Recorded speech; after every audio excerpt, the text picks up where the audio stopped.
Step outside. Ya'ate, everyone. Thank you all for being with us this evening for the Indigenous Ways Wisdom Circle. As always, we would like to take this time to acknowledge the ancestors of these lands that we reside on right now, Ogapoge Owinge, also known as Santa Fe. And we'd like to take this time to acknowledge all the caretakers of the land, where you're beaming in from, your ancestors, and all ancestors. So thank you for being here with us this evening. We want to definitely say thank you very much. And we have a wonderful guest tonight for you. We have Simona. That's what you can call her, Simona, who graduated from the Institute of American Indian Arts. And Simona is multicultural. She's Aztec, Spanish, Native American. She's from Pane Blanca, New Mexico, and she has graduated from IAIA.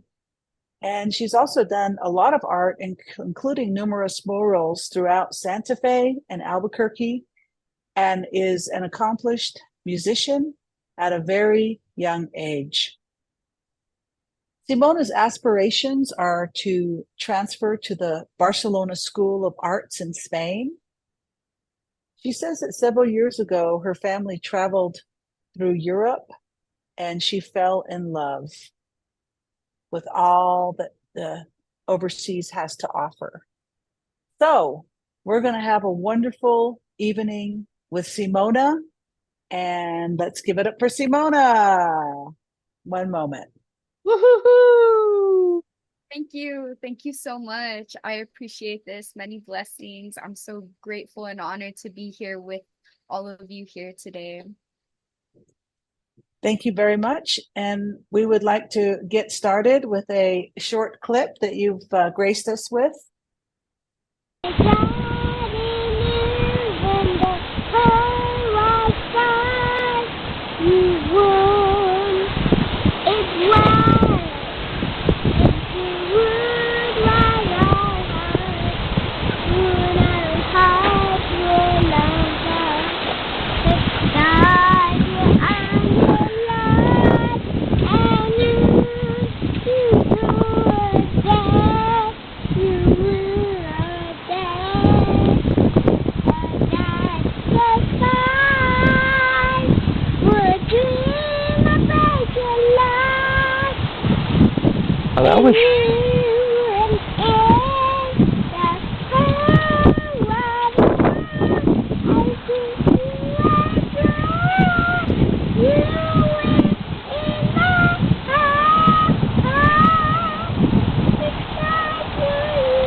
That was just beautiful, Hita. What song was that? Could you tell me? I think it was just beautiful. Could I see? Of course you can. Okay, one moment, baby. Oh, that is so beautiful. So you basically came into the world singing, from what I can see. So Yes, I spent a lot of my time as a kid in my wheelchair, but I was also very creative. I would paint, I would be singing. Artistry was my healing. that's so beautiful. Well, before we get started into all these questions, would you like to tell us a little bit about yourself? Like, tell us about your birth and your childhood and some of the salient features of your upbringing? Yes.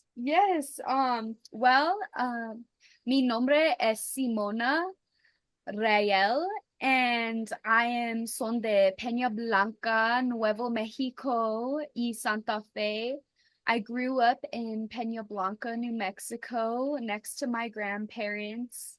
And there was a huge cottonwood wood tree that grew in between both of our houses.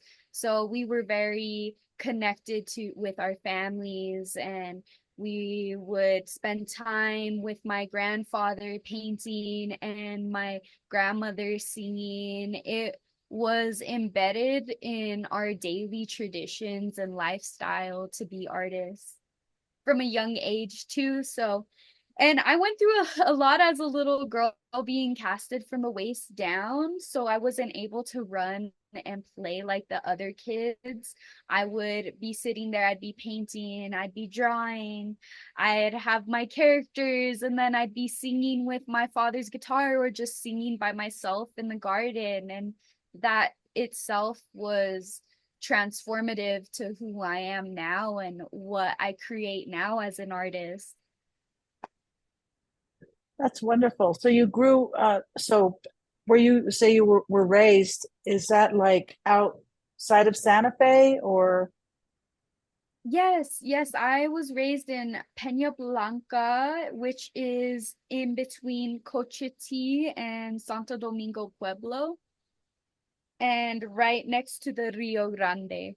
So I grew up in between these two pueblos and within my own Chicano community and Mexican community. I was surrounded by a lot of diversity and culture, and it was the best thing for me. And I'm so grateful to be coming out from the countryside and really appreciate that natural, beautiful Mother Earth. Oh, that's so beautiful. Every time I pass through that little town, the few times I have over the years, I just look around and just go, man, this would be a really cool place to have a house, just in between stuff and just really tiny and small and intimate. So is your family still there? Do you still have roots there and a house and stuff like that? Yes, my great grandparents built the adobe home from the ground up, and my grandfather, my mom's dad, was born in that home. And we still own that family home. We'll always keep it in our ancestors. That's very important to us. It's part of our lineage. And my grandmother is still alive. She actually just turned 89 this Sunday. So, woo, Wow. grandma, yes, Yeah. she is going very strong, and I'm actually living with her now, so it's been such a blessing to be able to support her and have her support me, because she was also a singer back in East LA where she was from. She grew up out there, and she was a Latina Mexican singer, and she was able to get onto the radio too. So I think it's really like inspirational to be in her presence and be able to follow in her footsteps too. Gosh, it sounds like we could spend this time just talking about your grandmother. Did you say East LA? Yes, that East is LA. East LA, Latina, Mexicana. Her mother, my great grandmother, Simona, who I was named after, she came in from Mexico. Mm. And so that's where I have my Mesoamerican and Mexican genes in me, thanks to my grandmother.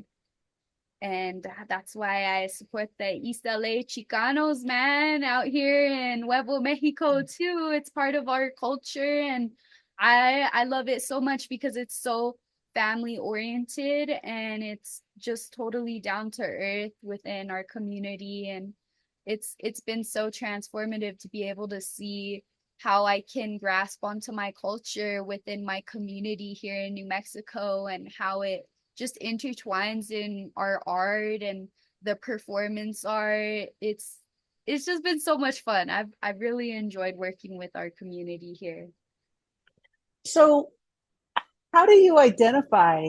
Sounds like you got a lot of different stuff happening in terms of your ancestry. Like, and today we're now in 2024, mid-year. How do you identify? Sí, soy Latina, Chicana, and Mesoamerican and Azteca.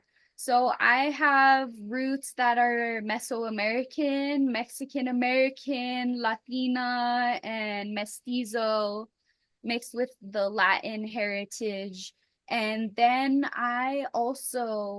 my great grandmother, Colunia, she ran off with her lover who was from Cochiti Pueblo off into the back mountains when their love at the time was forbidden.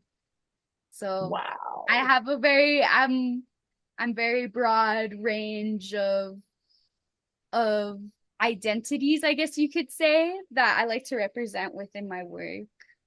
And I must say, you're absolutely beautiful. So it all works really well to have all your different cultures in running through your DNA so you can carry on however you choose to with all the, as they say, the world is your oyster. You have a lot of choices and a lot of opportunities.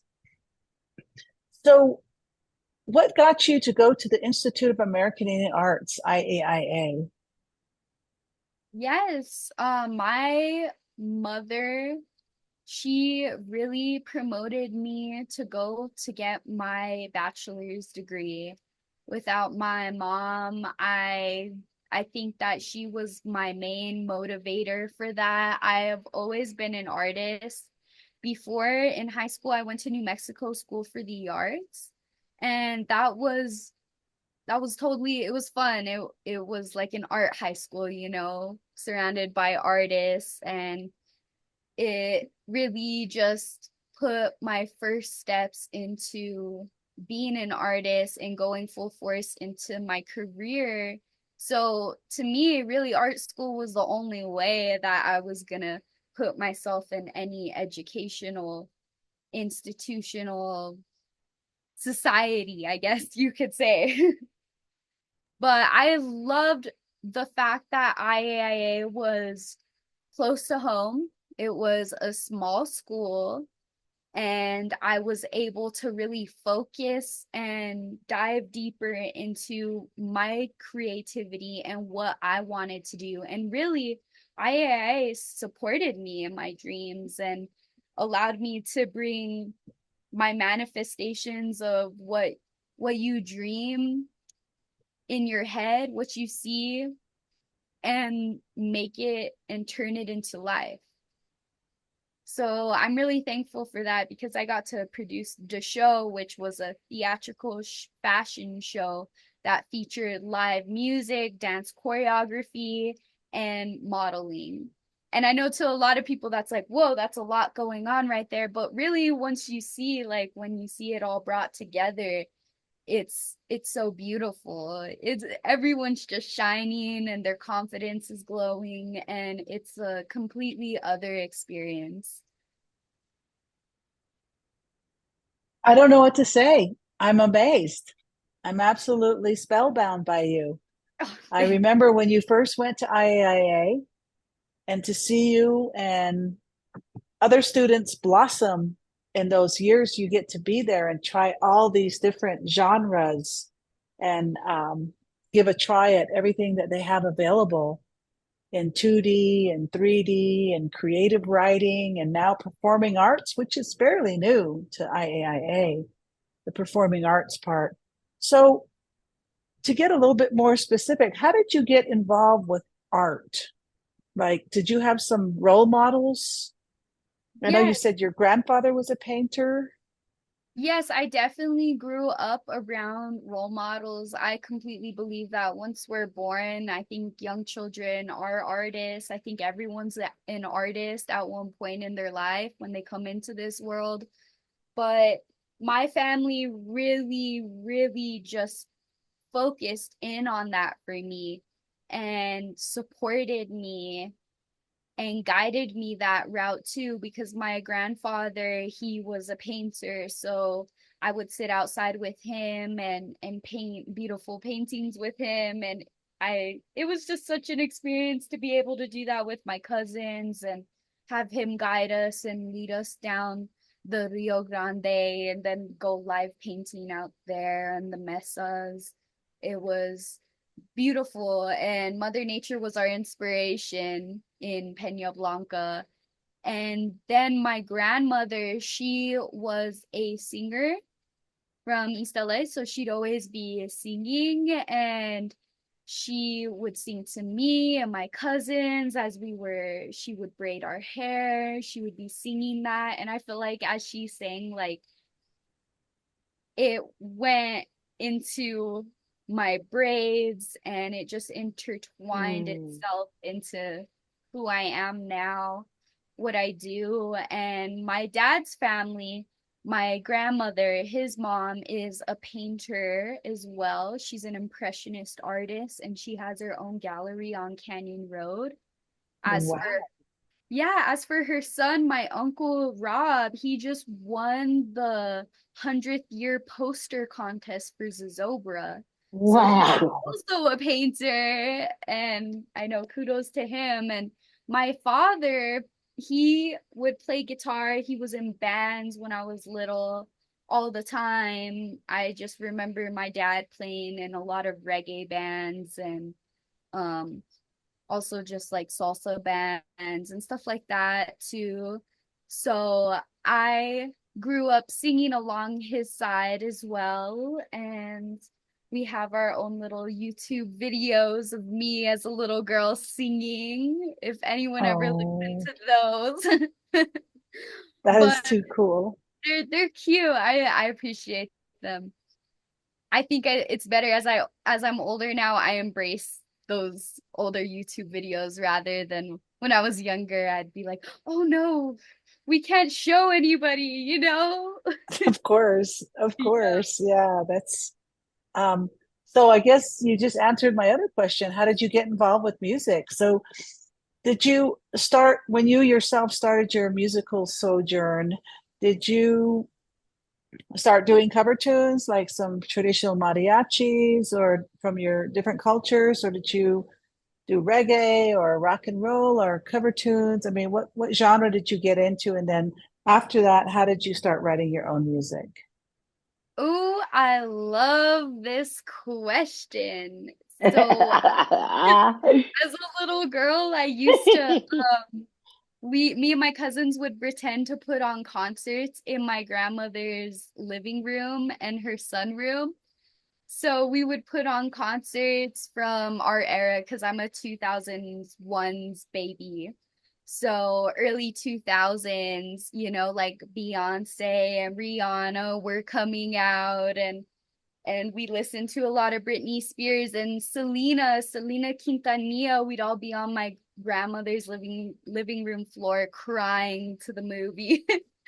And singing her songs as loud as we could. So I started out singing like kind of cover songs like that, but I've always been huge on improv since I was a little girl. As you could see in the video, I was just singing. I didn't know even know what words were coming out of my mouth. It was almost like a melody, a meditation, just like frequency that makes you feel good. And it really happened for me within improv and working alongside with my father and his guitar. If he'd have his bandmates, Jesus, come over, they'd start jamming. And then as a little girl, I'd just go into their jam session and I'd pick up the mic or I'd just go stand in the middle of them and I'd just start singing. And maybe I didn't know exactly like the words to say, but they would just come out. They were just fluid and like water, it just flowed. I think that's how music to me is. It just flows. Wow, that's awesome. Well, adversity and challenges and all the struggles that make a person who they are, to me, is really what makes the person who they are. So, can you talk to us a little bit about what social justice for disabilities means to you? And you shared with us your childhood clip video of you in a chair and your legs were casted. And can you talk a little bit about that to give us an education about the spectrum of disabilities? Because that word is loosely used, but it really is there's different ways to speak about Yeah, disabilities. of course. I would love to. I was born with hip dysplasia. and amniotic bands syndrome and club feet. And so that's basically when the mother's umbilical cord wraps around certain ligaments in certain areas. As you can see, my fingers, they wrap around certain ligaments and they Right. cut off circulation to some parts of the body. And so that causes some disformities. Mm-hmm. But as a little girl, I right away when I was born, I went into surgery. And so I've been through a total of 12 surgeries at the time that I was born to a little girl, because that's the time that your body develops and it can grow and it can transform faster and heal from trauma or stress, you know. Right. I was casted from the waist down as an infant to small child, and then the cast came off and I was in and out of wheelchairs and crutches and more surgeries to come. So I grew up a lot in that, I guess, that westernized doctors industry medicine type of energy, and I'm thankful for it. It definitely allowed me to walk, because 7 doctors told my parents that I wasn't going to be able to walk. But here I am Right. today, and I'm dancing and I'm singing and I'm on stage and I'm sewing. So I think it's like empowering to really just know that anyone, you can overcome anything. And if you're given the opportunity to do it, like, I would say do it with all your heart and flourish like that. But I went through a lot of therapy, physical therapy. It took a long time for me to be able to be how I am now. It's secure in my body, feeling strong, and it takes a lot of time and energy outside of your daily lifestyle to really just like focus on that healing and make it an everyday practice. But for social justice for people with disabilities, I would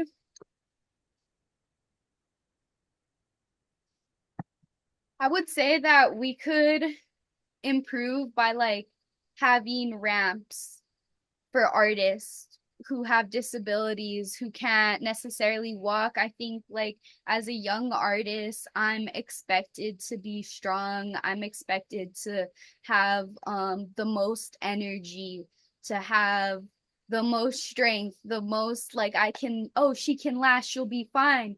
Most people, when they look at me, they don't think, oh, she has a disability function. No, I think that sometimes people don't think that at all. They think that you're normal, and if you don't verbalize it, then no one's going to do anything to help you. So maybe just creating safe spaces so that people can talk about these things. You know, is there anything that you need help with? Is there anything that we can do for you that we're not doing for other people? You know, because we're all different. And for me, it's interesting. I think being, like I said, a young artist, people don't think right away, oh, she has a disability, you know. I think it's a matter of starting that conversation with them and putting it on the table. And that's what I really like to do within my gatherings. As me being a fashion designer of my brand Chula Punk, I want to promote that for people to feel body positive, to feel confident, to feel beautiful, no matter the size, shape, or disability. Like, we're really here to break down those westernized colonizational ideologies of what systematic beauty preferences are. And that's a lot to say, because typically, you know, if we go into modeling, if we go into fashion, it's typically you got to be 6 foot and a size 000, honey. Like, and that does not make any sense to me personally, Yeah. because I think if we open the doors, maybe so many people wouldn't have this body dysphoria, you know, they wouldn't feel, oh, I'm not beautiful enough. Oh, I'm not this enough. No, you are that enough. We just need to break those barriers down that they've installed in people's brains. And I think that's really just like my goal, is to bring everyone together and shine that light on them, give them that chance for that spotlight and say, "You're beautiful, girl, shake it." Like There you go. There you go. That's right. Well, so what is important to you, and how do you want your work to inspire other people? Is it the content? Is it also self-expression? And does it involve social issues? So that's kind of a mixed up question, if you can just kind of think about it. Yes, yes. I would say that I am collectively bringing people together to heal, you know, to heal our traumas through a ceremony of performance and live dance and music and good vibes and good vibrations.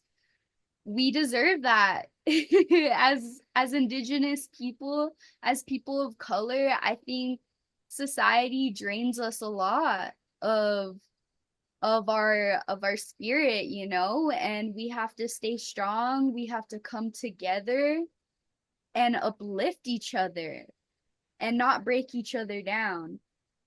Because I noticed that in our society, it's normal to break each other down. You know what I mean? Like even with the war in Palestine and across seas, our brothers and sisters are treating like immigrants are not their brothers and sisters when they are, and that barrier doesn't exist. And you have different classes, you know, if you're disabled, then you're maybe like lower class, or you know what I mean? It's just like different ideologies that are installed in people's brains that it's not their fault, but I want to break those barriers down, like I said, within my art, so that we can all gather and be free of social judgment and feel beautifully confident in ourselves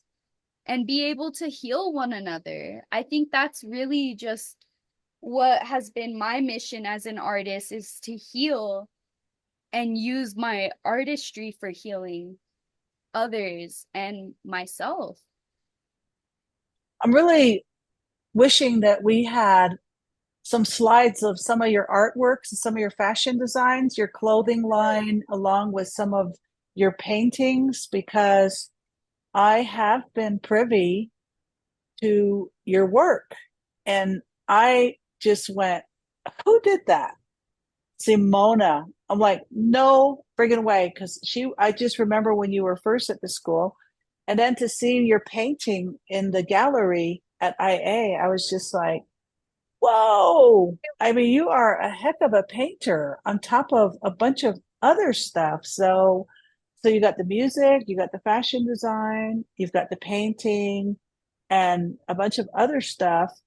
And what amazed me the most about you is last year on the fly, we needed somebody to come and fill a slot at our Indigenous Ways music festival. And we contacted you, of course, through Sheila Rocha. Should I say Dr. Sheila Rocha? She said, yes, Simona. And she goes, she'll put a fashion show. She'll get you dancers. She'll have a live band. And this will all be her stuff. And she'll be up there singing her original material. I went, really? She goes, yeah. So I called you, and through Sheila gave me your number, contacted you, and asked you if you would be willing to like get ready. I think it was 1 week or 2 weeks. I think it was a week before the Yeah. show. And you jumped on the social media with all the assets that you have and hit our PR team with all this stuff. And you were just everywhere on social media. And this was you doing you, promoting you, being your own agent, being your own producer, being your own director, bringing your singer, songwriter, the band, the gorgeous, beautiful style of clothing, and the beautiful models just strutting their stuff with indigenous attitude of unmatchableness. And that got my attention. And that's the reason we're inviting you back in August to open up for Pura Fey and Wade Fernandez. So this is going to be big. So we're really excited for the fashion show, the dance, the music you're going to be putting together. You're going to really entertain a lot of people at the Santa Fe Rail Yard Park on August 16th. So we're really excited to have you. I am so excited for this year's Indigenous Ways Festival. I have been telling everyone about it, from my dancers to my model friends to my musician friends, and everyone is so intrigued. So it's gonna be a blast, and we're gonna catch all the eyes that walk in. That's right. Notice every show's like that now. Everyone's like, whoa, like, what is that? Well, when you're one person creating all this stuff with a vision, people are going to be attracted to that, and people are going to want to be in on that, especially if you're nice, if you're encouraging and beautifully, like, okay, here's a little drama popped up. Oh boy, it's a tragedy. We're going to all get through this together, and you're the head of that as the producer, the director, the writer, the singer, the fashion designer, the artist. So that's a lot for someone as young as you to carry on your shoulders. But obviously, through your ancestors, you have all that leadership inside of you that you're able to just jump in. And when it's great, it's great. But when it's not, it's not. It's like, we're going to get through this. We're going to be resilient here. So Yes, and it's all about that resilience too, as learning what I have learned from my elders who are around thank you. me, and Thank who you. I take that into account every time I go into the show. Like Sheila, especially, she is a huge mentor for me. She has been so guiding for me as a young performer and singer, and supportive. I think it's all about finding your right mentors, and as for you and others around me as well, it's all a learning process completely of how to go into these spaces and not bring in anxiety or the type of pressure that's in show business. It's a lot of pressure sometimes, but I think it comes together when right before I go out on stage, I'll have all my people who are involved, we all gather in a circle and we pray. We pray to the Beautiful. creator. And that's how I want to start off every single show, because I think it's thanking the creator for our gifts, for being able to share this with our community, to be able to bring healing and have our community of artists get bigger and bigger. It's bigger than me, because I think it's about everyone. It's all of our healing, and whoever wants to come and be part of it, I'm so thankful. It's like the natural calling for them to be a part of it, and there's no turning people away. It's, if you show up, if you want to be a part of it, well, then we're going to put you on, and I'm going to make sure that you feel beautiful and confident out there. And as for the clothing, my brand line, Chula Punk, is a body positive, inclusive style that I created that challenges societal systematic constructions to Western beauty standards. And it advocates for Indigenous people, Chicano culture, diverse fashion, and human rights. And I take this as all the clothing, they're all upcycled. So I'm giving a new life in representation of transformation to these clothings. And in translation, that's of a divine, higher spiritual self in a physical form. For me, my art is all spiritual, and I would never move away from that, because how could you create without spirit? Impossible. Yeah, Impossible. possible. It's impossible. Well, we are so excited to have you perform at our August festival. And do you want to give us a little hint about what the audience should expect from your amazing show on August 16th? And after that, I have about 2 more questions for you. Yes. I would like to say for the audience to expect the most. Expect dancers on stage with live music and original songs that are created that go with the fashion. And we're going to have a fashion show, and these fashion shows are going to come out and they're going to go alongside each song.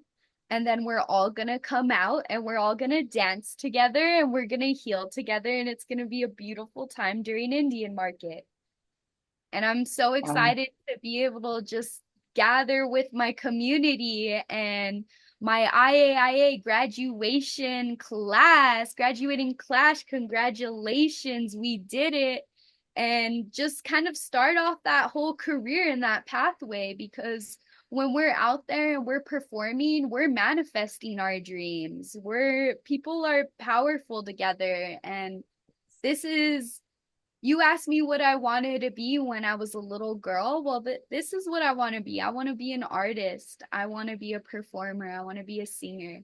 I want to be a painter and a fashion designer.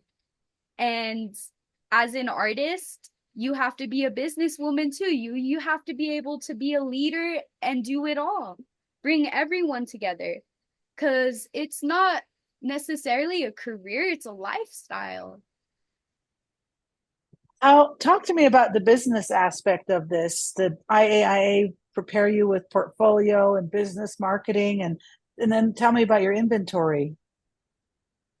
Yes, IAIA did prepare me for the business aspect. As for the Spanish market, did as well. When I was a little girl, I was in the youth market and I would sell my traditional retablos. So I have been selling my art, since I was a little girl. And from now, it's so professional, with my artist statement to my bio, to my project statement, to my portfolio. I have to get prepared with my website now. It's like the list is never ending, really, because then you have to be your own content creator, you have to be your own photographer, and just really advocate for yourself with all of these skills and be organized, because within my work and my fashion, I have to make sure that I'm writing down what I'm selling too. Right.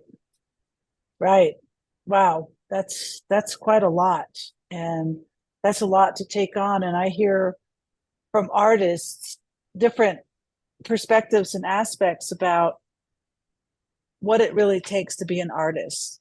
Yeah. And I don't think there's one answer for that. I think everybody has talent, but without the discipline, to feel like, oh my gosh, I had a dream. I'm so inspired, so I'm going to paint this. Oh my gosh, I had a dream, so I'm so inspired. I'm going to sing this. Oh my God, I'm so inspired, so I want to sew this piece. Every artist I've spoke to says it doesn't work that way. Yes, there are those moments, but we should not depend on that all the time in order to create, because sometimes there is no inspiration. Sometimes there's drama. Sometimes there's exhaustion. Sometimes there's challenges, financial and otherwise. And no matter what, you got to create. It's like you can't just, oh, I don't feel like doing anything today because I'm kind of depressed. I mean, yeah, I do that probably once in a while, but right? I mean, can you agree with that or talk to that a little bit about how do you keep that motion happening? How do you keep that sewing machine chugging along? Yeah, yes, of course. I could symbolize that into my younger self of being in constant physical pain and, Right. and suffering from surgeries and pain and you're stuck in this ideology and this almost depression that you can't get out of. But at the same time, my art was my healing. That was my happy place. You Mm, gotta find your happy place. You gotta find the things that heal you and keep doing them. Keep practicing them. And if it makes you happy, it's good for you. It's good for your soul, is beautiful. what I think, especially you people, we've been going through so much as a collective community. I can feel it almost internally within all of us. I know that it has been a hard, rough start to a year, and for others, it hasn't stopped really since COVID. Right. But I do know a lot of talented people who have dedicated themselves to their artistry during those times of suffering, during those times of doubt and misery and depression and anxiety. They transform it. They focus Beautiful. on their passion, whatever your passion is, whatever their passion was, they're doing it. They dedicated themselves to it, and it has healed them in so many different beneficial ways to their spirit, to their mind, to their soul. It's so vital that we continue to teach to teach these traditions of artistry, to keep it alive so that we can show other people that it's not always all misery or hopelessness, that Beautiful. there is healing. That's true. Our theme this year is, ancestors. So the word ancestrality, they whisper through me. What does that mean to you? They whisper through me. Mhm. To me, that is our ancestors, our angels, the spiritual beings that watch over us, because as a spiritual person, I know that this is this realm, and then there's the spiritual realm, and there are generations of our ancestry and the creator living within us, and through us we have this gift to bring spirit into our reality through our words, through our actions, and through our voices. So whenever I sing, that's my ancestors, those are the angels, that's the creator and my spirit speaking through me, all in one. And I think that's what art is, it's a spiritual practice. Well, I would like to have a jam session with you just for the heck of it sometime in the studio. Get up I and would just do an improv, do something in a B minor or an A minor or whatever, and just see how that goes. But Yes, anyways, I want to thank you thank so. you. Yes, we have the studio. Love your words, love your spirit, love everything about you, Simona. We're going to follow you throughout your whole career, and we're going to support you and love you in any way we can because you are superhuman. Oh, Thank thank you. you. I'm Thank going to you. pass it over to the beautiful Elena. Thank you. Thank you so much. Thank you for that, Tash. Woo! Simona, Yay. I knew you were awesome. Tash used the word spellbound, but what an inspiration. And thank you so much for coming in and blessing us through the Indigenous Ways Wisdom Circle. I want to personally thank your great grandmother that you brought into the circle of what she courageously did in a time, probably with a family where you don't do that. So the matriarchs of your family on that lineage is so powerful to then have you as no surprise. So to say thank you is just a very small token of I'm totally awe-inspired by you. As like everyone else, not only who is here in the circle, but those who are watching the archive of this beautiful wisdom circle and the wisdom that you're sharing with everyone. So as you can see below, please support Simona in any way. There are her 2 social media sites, and I love the name Chillax Punk, but really pushing the many boundaries. But in saying that, it's like you've come from no boundaries. You create what you need to. So I am very, very excited in seeing you and your cohort of team that you bring August 16th at the Indigenous Ways Festival, which I will talk about very soon. So Simona, thank you. Thank you so much. And what's going to happen now, I'm going to go into a commercial break. And in that commercial break, this is what is happening. Okay, so we are super excited. Mark the date, Wednesday, the 14th of August. We will have the beautiful Pura Fay, who is also our closing artist for our Indigenous Ways Festival, which will be on the Friday. Pura Fay Tuscarero is an Indigenous activist, singer-songwriter, and storyteller, known for her distinct, soulful vocals and for her breathing life into several musical genres. She has worked as a musician and has brought her work around the world to do at festivals, benefits, concerts, classrooms, online and in the studio.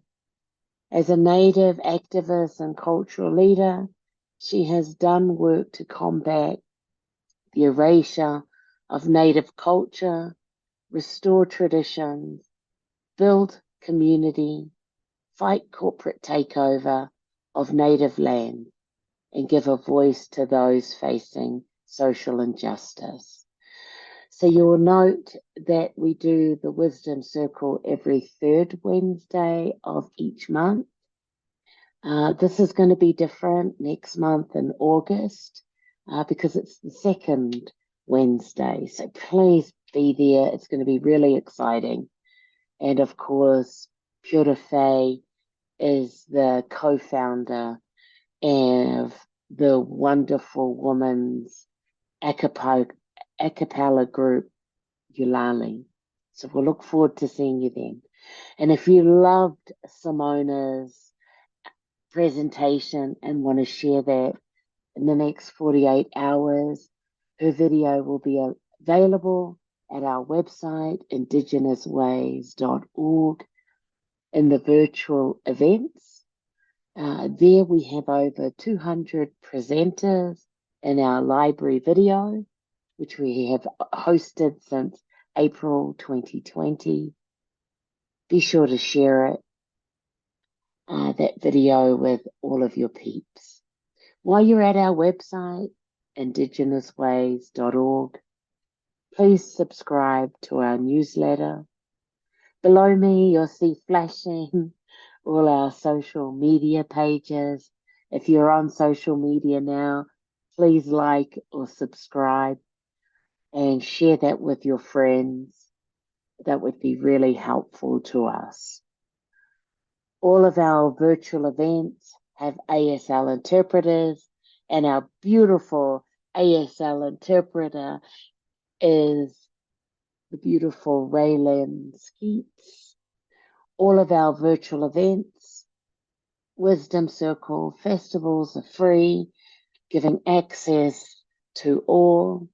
And I especially want to thank our sponsors, the City of Santa Fe Arts and Culture Department, who have also brought in and supported Simona and will be supporting Pure Fe.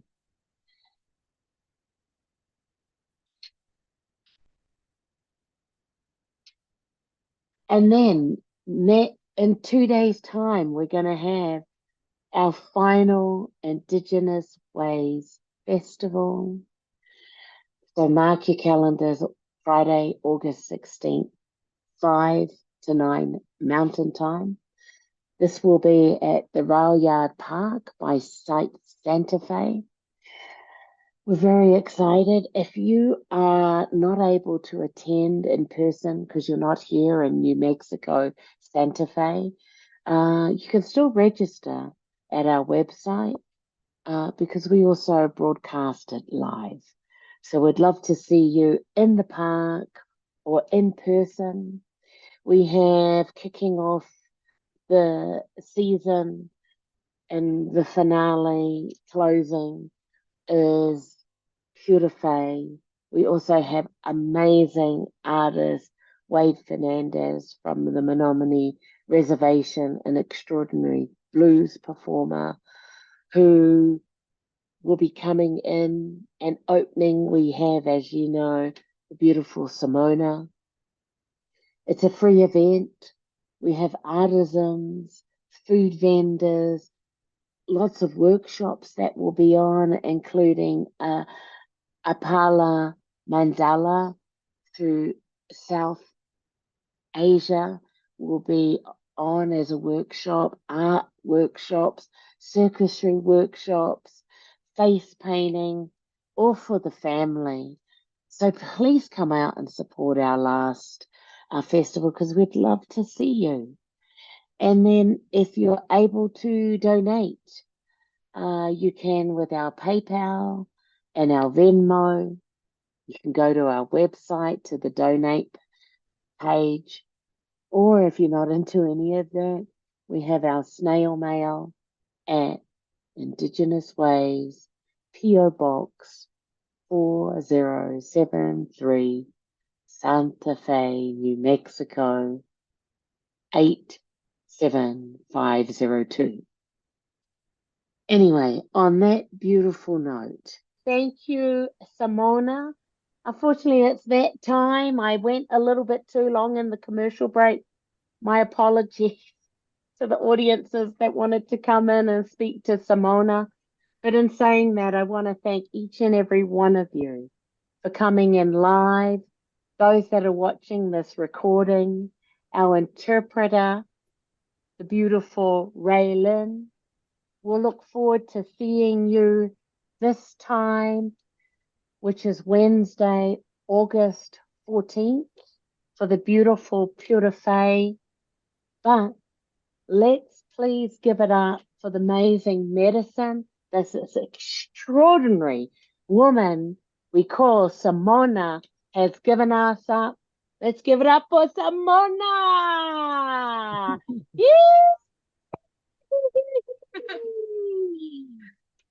Touch the earth.